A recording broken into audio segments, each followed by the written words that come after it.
જો પોરબંદર જિલ્લાની અંદર કુલ 1,12,749 હેક્ટરની અંદર વાવેતર નોંધાયેલું છે, જેમાં મગફળી આપણો મુખ્ય ભાગ છે ખરીફ સિઝનનો, અને મગફળી 81,249 હેક્ટરની અંદર એનું વાવેતર નોંધાયેલું છે. ઘાસચારો પણ ખાસો વાવેતર વિસ્તાર નોંધાયેલું છે. એવી જ રીતે 2700 થી 2800 હેક્ટરની અંદર કપાસનું વાવેતર નોંધાયેલું છે. શાકભાજી પણ 200-300 હેક્ટરમાં નોંધાયેલું છે.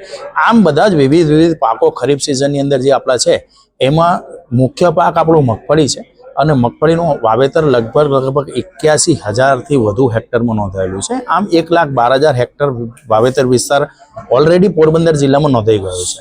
હવે પોરબંદર જિલ્લાના જે તાલુકાઓમાં વરસાદ નહિવત પડ્યો છે અથવા વરસાદ ઓછો પડ્યો છે, તો આજની સામાન્ય સભાની અંદર થયેલી રજૂઆતો અને ચર્ચા મુજબ અને માનનીય પ્રમુખશ્રી અને માનનીય જિલ્લા વિકાસ અધિકારી શ્રી દ્વારા અને સમગ્ર માનવંતા સભ્યશ્રીઓની એક લાગણી હતી. એટલે આપણે વાવેતર વિસ્તારના આંકડા અને વરસાદના આંકડા બંનેનો સમન્વય કરી હાલની પાક પરિસ્થિતિથી આપણે ખેતી નિયામકશ્રીને એટલે કે રાજ્ય સરકારમાં આપણે આ પરિસ્થિતિથી એમને અવગત કરવાની બાબત જે ચર્ચાઈ છે એ ટૂંક સમયની અંદર જ વધીને 1 કે 2 દિવસની અંદર આપણે માનનીય ખેતી નિયામકશ્રીના માયરું ધ્યાને આ વસ્તુ લેવા જઈ રહ્યા છે, અને આપણે લેખિતમાં માનનીય ખેતી નિયામકશ્રીનું આમાં ધ્યાન દોરીશું. અને ત્યારબાદ આજે કંઈ વરસાદ જો સત્તાવાર રીતે હાલ હજી ચોમાસું પૂર્ણ ના ગણાય, પરંતુ આપણે જોઈ લઈએ કે જો ચોમાસું નથી જ આવતું ને વરસાદ ઓછો પડે છે, તો જો આપણા પાકની નુકસાનીની ભીતિ રહે છે, તો રાજ્ય સરકાર ખેડૂતોના હિતમાં ખૂબ સકારાત્મક રીતે વિચારશે એવો મને 100% વિશ્વાસ છે.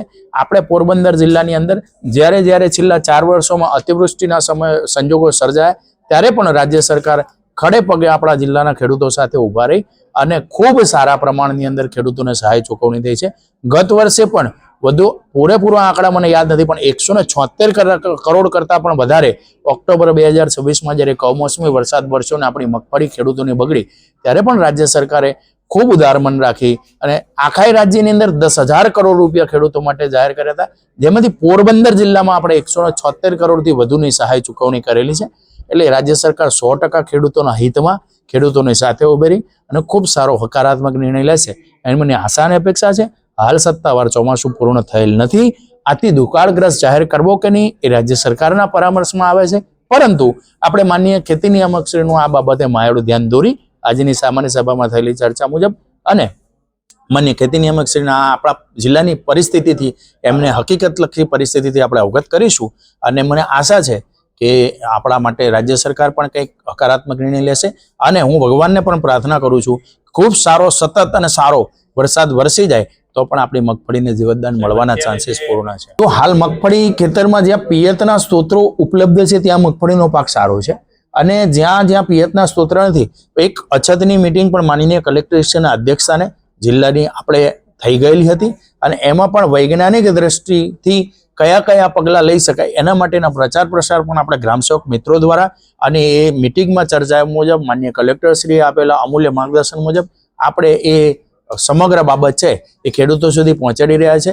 વૈજ્ઞાનિક શ્રીઓ પણ આમાં આપણી સાથે ખાપટ કૃષિ વિશ્વવિદ્યાલયના વૈજ્ઞાનિકો પણ આપણી સાથે જોડાયા છે, અને વૈજ્ઞાનિક અભિગમથી આપણે આપણો પાક બચાવવાનો અત્યારે પ્રયાસ કરી રહ્યા છીએ. બાકી જ્યાં પિયતના સ્ત્રોત અવેલેબલ છે ત્યાં આગળ પાક સારો છે, કાંઈ વાંધો નથી, પણ વરસાદ બહુ નજીકના સમયમાં વરસી જાય એવી શ્રાવણ મહિનો ચાલે છે. પરમ કૃપાળુ પરમાત્માને પ્રાર્થના કરીએ કે સતત અને સરસ વરસાદ થાય તો આપણી મગફળીને 100% જીવતદાન મળે.